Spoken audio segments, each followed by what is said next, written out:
A very warm welcome to the episode 4 of Economically Speaking. This is Abinaya, a avid movie lover. And I'm Sriram. I do small time films, short films. And here we are to discuss a very interesting topic, economics of films. Right from the VFX to the nepotism and how money is being distributed through different channels.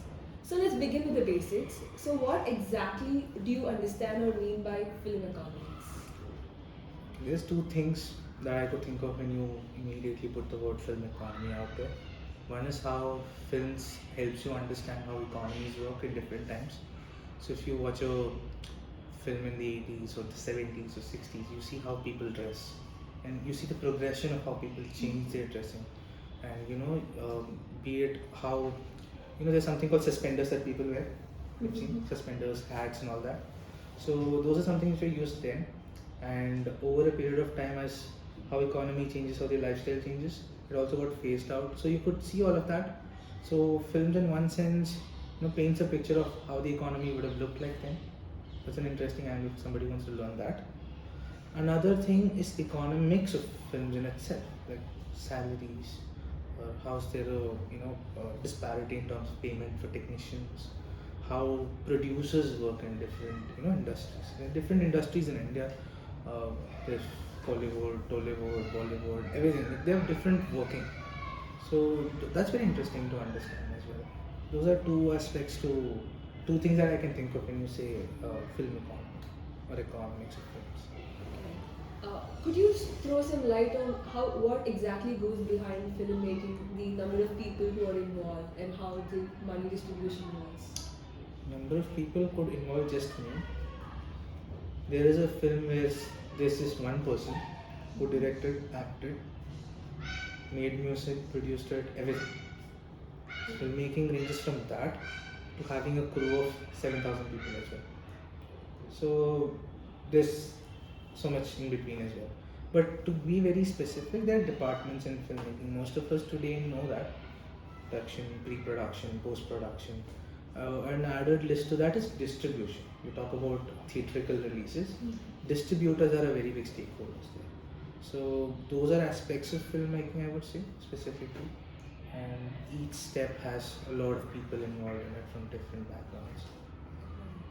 Uh, as you mentioned distribution, let's talk about OTT versus theatrical releases. So, Do you think OTT has, you know, reduced the impact or the amount that people earn through films? there's two things to it.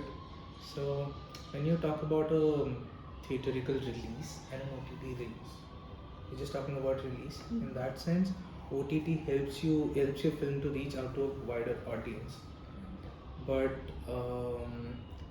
the distributors don't like it. They're also, so if you talk, so let's just get this clear. In terms of stakeholders in films, who are the stakeholders specifically? You as an audience, you pay your money to watch the film. If the film's not good, you won't be satisfied. So you're a stakeholder there. The people who work for directors, actors, technicians, they are a stakeholder there, that particularly. If the film's not good, whom are you going to blame? The director or the actor. There's producers. There are another set of stakeholders who bring in the money. They put the money to produce a film, particularly. And there are other two stakeholders too, distributors and financiers. So distributors are the ones who collect the movie from the producer and they distribute in screens across India. So if your movie has to reach a larger audience, you need better distribution. Now that I came over distribution again, talking about OTT, see, in terms of profit comparisons, yeah, it has been more profitable for OTT people to produce an OTT recently. Because see, I'm a small time filmmaker. I can never go ahead and make a film for theaters. Just straight up. Not right. If I want to make a film for theater tomorrow, not happening. I need a producer, I need to convince, I need a minimum budget of 60, 70 crores to do a movie in India. Like a theatrical release movie I'm talking about. When we're talking about OTT, the restrictions are lower. You don't have a lot of restriction in terms of, when you don't need a star there. The star value factor doesn't come there. I don't have to pay the star so much. And again, in terms of restrictions, in films, in theaters, I have a lot of restrictions. So there's this film where if even like a small splash of blood is shown, they give it an A certificate. So there are different certificates, A, U, U plus, UA and stuff. So they give an A certificate there. But it must have been properly fit into the context, but it's still got an A certificate there. So, but in those restrictions, you don't have it in OTT. So for a director, it might be nice that I have a platform to showcase mine, but for distributors, might not be the same case because they have what 50, 60 people in a theater working. They pay salaries to them. Now if that happens, so if that gets put down, those people don't get work, jobs, and salaries. So that's a concern that distributors had. But in terms of creative people, I think they would love the fact that there's OTT. A lot of nice series that came recently. Sacred Games, Mirzapur were the one which started all of this in the OTT games. Those would not have come with the. So I don't think those would have made it into theaters. Those form of content could only be made in OTT, so that's a good thing, I would say. But yeah, there's two sides to it. Right, okay. So moving on to my next question. Do you think movies have an impact on how it portrays a country? For example, Slumdog Millionaire, the way it portrayed India's poverty, even after a decade of its release, a lot of people look at India through the same lens even now. So do you think movies have the capacity to make or break a country's image? Make or break is a very strong term, exaggeration. I would say. But yeah, it sets an impression on people specifically. So again, there are people who take very close to real life movies. There are people who take aspirational movies. A lot of Bollywood movies are aspirational and middle class takes on stuff. And if you go to like South Indian films, they're like working class struggles and all of that stuff. If you see there, so they put out a reality that they feel is happening there. And yeah, but I would say anybody who comes to watch that sees it for what it is and have enough idea to understand that okay, this is a movie, but this is so basically that's not how the whole India is going to look like. You cannot form opinions from there. But I would like to ask you one thing. When you talked about OTT, what was the last movie that you watched in theater? I actually don't remember the last movie I watched. So that's the kind of impact OTT has, the convenience, Just touch it and it's there. Rather than going to a theater and all. So it brings it to your house, but the other stakeholders are, they're not coming to theaters. There's a problem of piracy also there. That's a whole another thing. So, now let's talk about the indirect impacts of movies like tourism, impact on fashion industries and all that. Because when you look at Korean movies, the way it has grown, like the skincare market of Korea alone contributes to 5% of its GDP, and this has a lot to do with its growth in movies and K-pop and all that. So how do you look at it? I'm not somebody who watches a lot of K-drama or C-drama or a few other dramas that's out there. But, I mentioned about the counterculture revolution which happened in US, the hippie culture happened around that time. So that influenced the fashion a lot. There's this friend who I have at NIFT who talks about how fashion industry was influenced by Hollywood and how it also influenced how an ideal protagonist should look. How does an ideal male body look like? Stuff like that was defined through Hollywood in the fashion industry and stuff. So I mean, honestly, I don't have much to say on that regard, but I think it does have a bigger impact. What do you have to say otherwise? You seem to know a lot on that. Okay. I think when we look at tourism in specific, movies have a great impact. Like, let's take the example of Emily in Paris, which recently caused a roar. Like, there was so much debate on should Emily leave Paris or not. Because when we look at the statistics, the tourism has increased almost by 10%, if I'm not wrong. And that tells us that is just a tip of an iceberg, right? Like, it shows us how much movies can impact a country's tourism. Because these are small steps which helps in building a country's image in the long run. Yeah. Now that you bring that point, yeah, it does strike me. There are a lot of friends of mine who watches certain movies and they're like, oh, I want to go to that place, and it happens. Yeah. Very similar to that of product placement ads also that happen. So now let's talk about the indirect impacts of movies, like how it increases tourism, spread of culture, fashion, and all that. So what is your take on that? No, your take on that first. Right. Okay. When we look at fashion, I feel movies have a huge impact on fashion, especially when you take the example of Korean industry. The Korean skincare market alone contributes to almost 3 to 4% of its GDP, and a lot of it has to do with the rise of K-pop, K-dramas, and all that.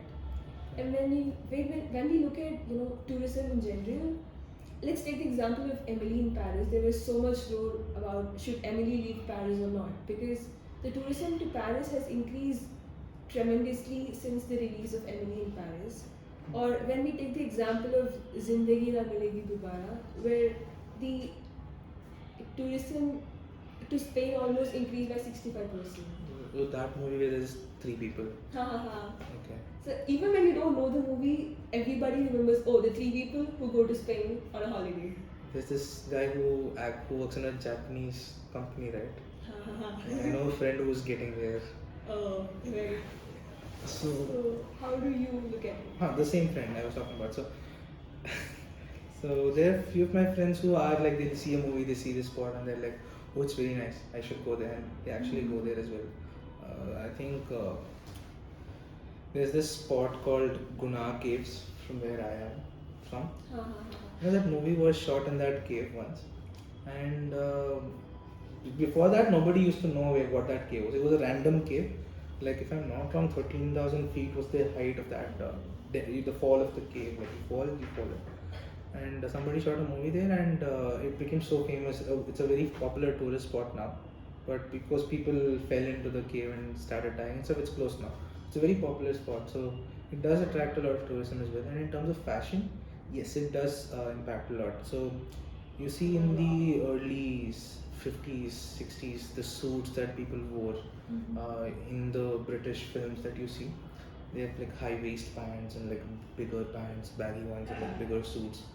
But with Hollywood bringing in more actors who started wearing the Italian type of suits, which we see today, the two button down thing. So once people started wearing the like very tapered down thing, people just picked on that, and it became a trend. Now everybody wears a what is it called, the Italian suits. Like it's been there a lot. It does impact a lot of fashion and tourism as well. I see films. Especially in a country like India, which is culturally diverse and rich, should you think movies should, concentrate on spreading more like a soft power propagation in a way? It should. It should. See, there are so many spots in India, so many stories in India which are very native and very localized to that particular spot, and people would love to see those movies as well and go there and relate to it as well. I think one of those good takes on that would be one movie by Anurag Kashyap, which has two parts to it. I forgot its name. I just watched it in theatre. Gangs of Wasseypur. So it's a very localized movie inspired out of another movie that you saw sometime earlier, and I went to that place to see how it looks. So it's very fun. Movies do have that influence on tourism and markets surrounding it as well. Right. Let's talk about the difference between different movie industries, like Hollywood versus Indian movies, or even between different Bollywood, Collywood, Mollywood, and all that. Okay, that's a topic of its own. But see, there's a lot of industries in India itself. 4 different states have their own industry. There's this Bengal, the film industry, very nice. And there's all my small film industries put together, and there's Bollywood as well. So how they work is totally different. How actors get paid in different industries is different, and how technicians are paid is different. Now you put it on other scale in Hollywood, it's again totally different ballgame there. If you want to go into specifics, if you want, guess what was the salary that Robert Downey Jr. got for Endgame? How much? You don't want to guess. 75 million was the salary that he got. Now, that's a lot. 75 million is a lot. Now, there's this actor called Vijay in Tamil films. I'm from Tamil Nadu, so I have a lot of relevance from there. So he takes close to 220 crores per film as his salary. Now, very similar if you convert Robert Downey Jr.'s salary into the purchasing power parity and normalize it and all that. It's very similar how much they charge. But so Iron Man is something that everybody knows across the reach so much. And here it's very local, not many people see his movie except for probably parts of India. But he charges so much, and that problem is there in different industries. Why do they charge so much? If you see to that, you will get an idea called taking it upfront and taking it as profit share. So when movies are produced, actors are usually basically you hire them, they work for you. So you pay them some salary because they work for you, and it could be paid upfront. So the one that Vijay takes is upfront.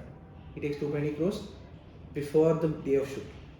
You pay me, then I come to shoot. But how Robert Downey Jr. take it, or how Shah Rukh Khan takes it in Bollywood, is profit share. Basically, they don't take money at all upfront. Once the movie is released, once they get all the collection done, once all of the salaries are set, they get a share of that money there. Now, so question that people might have is, how does it make a difference? Right. Can you make sense? Does that lead to difference in the quality of movies made, especially in terms of editing, VFX, and all that? Actually, so basically, let's take this movie, that same examples that I just quoted. The one that movie Vijay acted was called Goat, and the movie's budget is 380 to 420 crores, if I'm not wrong. There's no official numbers yet. His salary was 220. So half the budget of the film has gone to the lead actor, upfront, and then you have other people who are working there, technicians, other actors. So how much do you think would have been actually left out for the actual director to make that film? Probably 50-60 crores. Come to this side, 75 million was probably 2 to 3% of the overall budget of India, and this is close to 50%. So you see the disparity there, how much money actually goes into the making of the film and how many money goes to the actor's value here. So that's why you see VFX, although I don't know if many people know, most of the Hollywood movies ka VFX happen here in India. They also set to India, especially the roto work, they call it, green screen where they shoot. And you have to cut out that person. That's very hard. Every frame you'll have to cut out the person's hair, the person's movement and all of that. So that happens in India. And we edit movies for Marvel, like Far From Home. We also edited Endgame as well, Avatar as well, Way of Water. But you see, our own movies which has VFX in it, for example, Adi Purush or something like that. It's not that the quality is quite bad, because the money that's going into VFX is very less, because the stars take the money. Prabhas takes so much money for that movie, so that there's nothing left to go into the creation of the movie in itself. So, and another thing is time frame. Hollywood takes 5-6 years to make their films. In India, we have this thing that 1 year there should be a film, next year I need another film.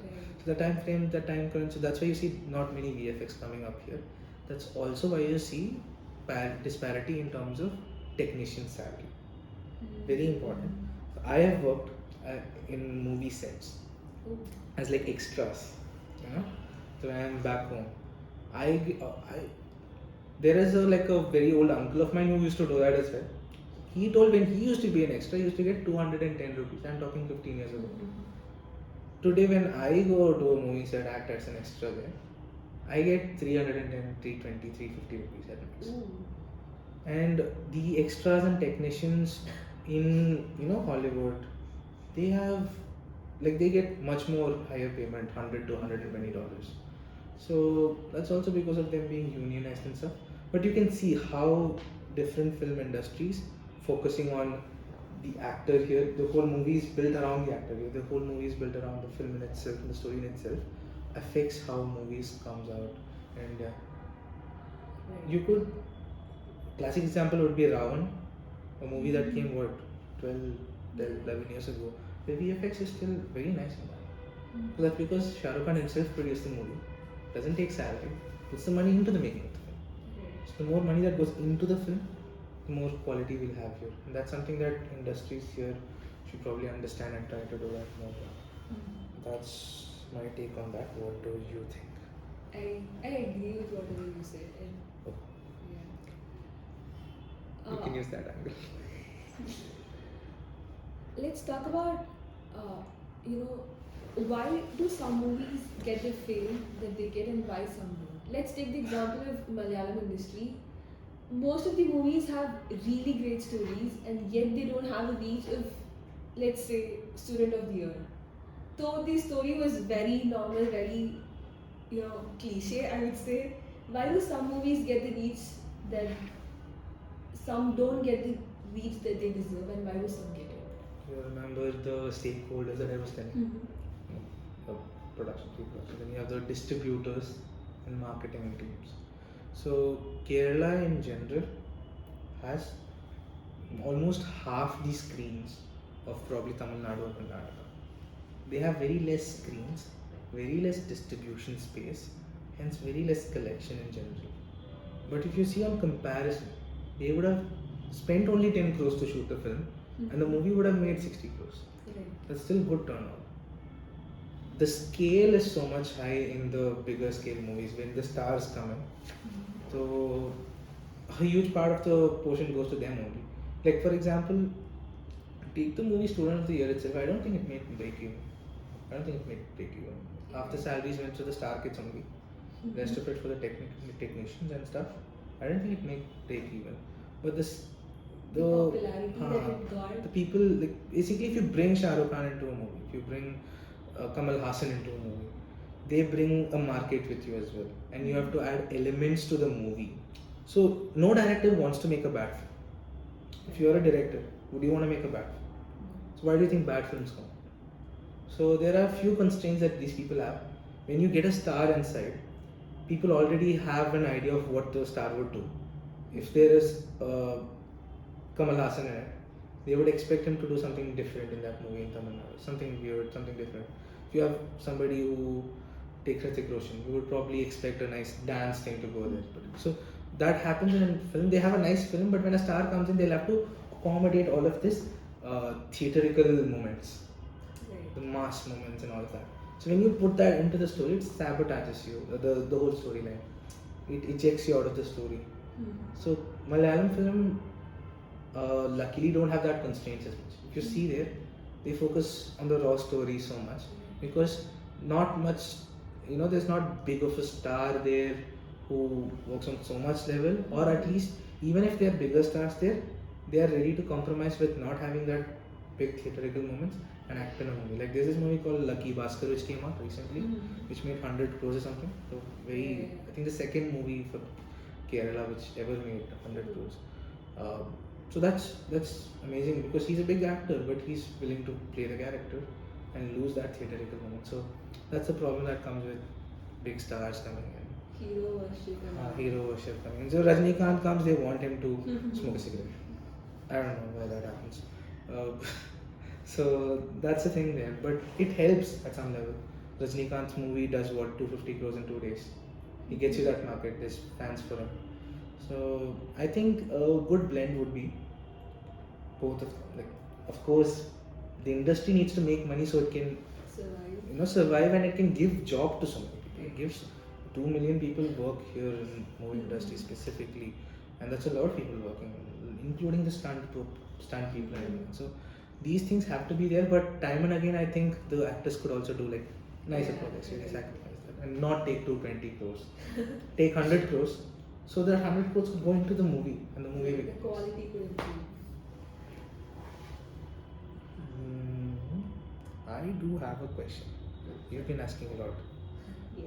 Hmm. What do you think about?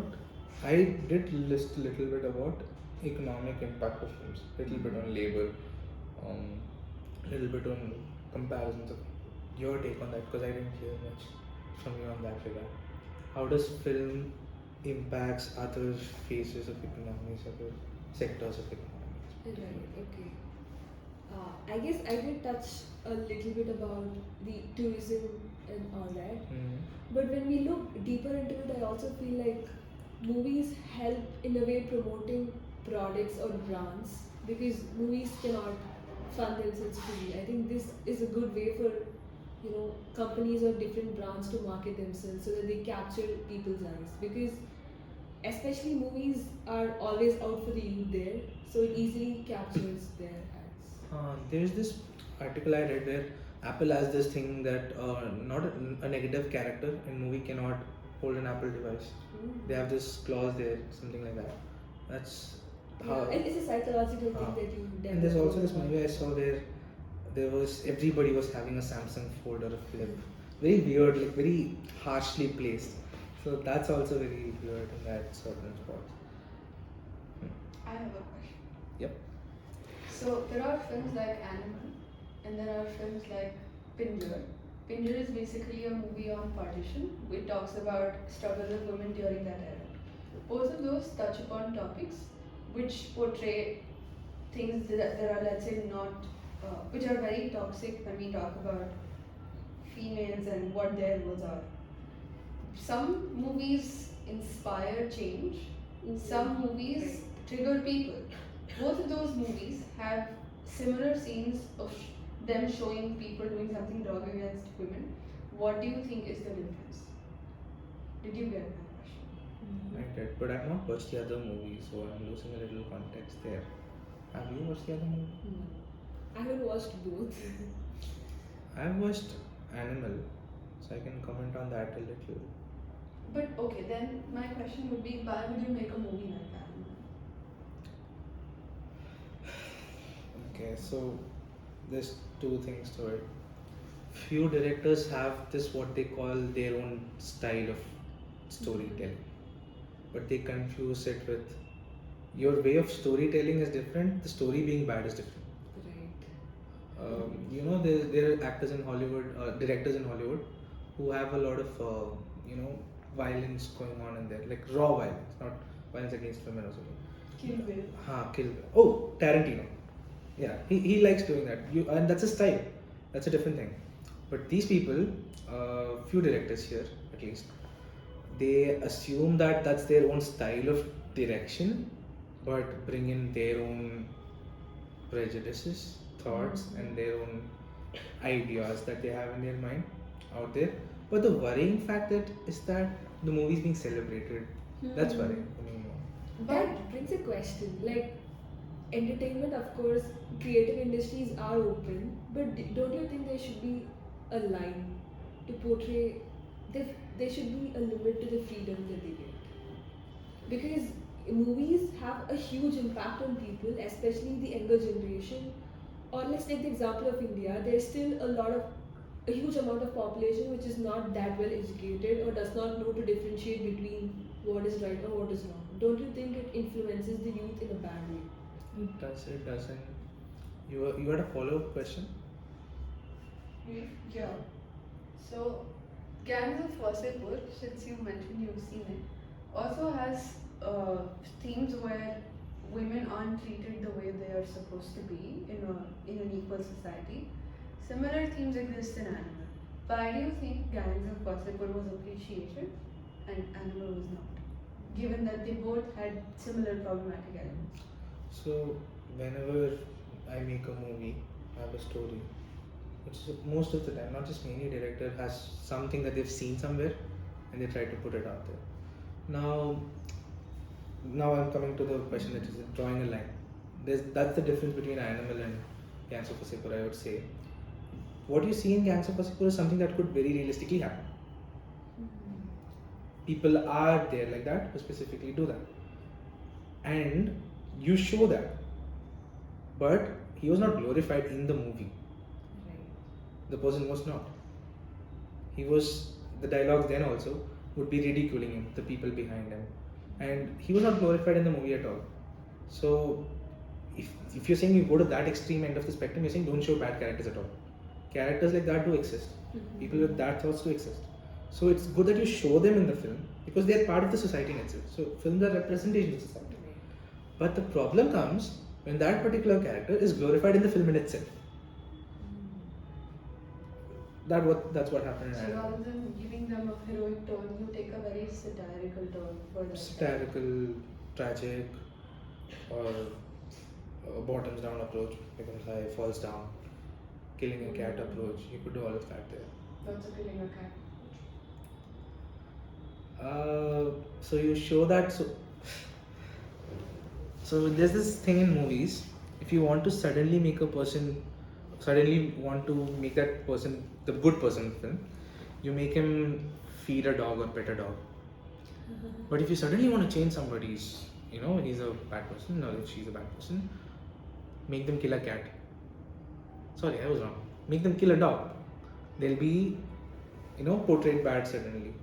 Or if they want to feel good, make them pet a cat. So that's the thing there. Extensions of it as like, take a character who's bad, make him do something good, give that twist to the audience. Oh, he's actually good. But in turn, making them root for him or the person. But at the end, they themselves feel that no, that was wrong. Heisenberg, Breaking Bad would be an example for that. Take a character, people rooted for him, but it had to be brought out that what he did was wrong towards the end. So I would say that, but more on the killing the cat later. It's very film. It's easy to comment. Oh, that film's bad. Right. But there's so much that goes behind the making of the film, and the number of people who are involved in it. End of spectrums. It's very easy. I could say, if somebody says the movie is bad, I could go and say, can you make a 2-minute film and make people watch it? Right. People won't watch the podcast till the end of it as well. It's very hard to make one. I once tried making a short film for 5 minutes and I spent 2 weeks just editing it. And that made me realize how much it goes behind making a movie.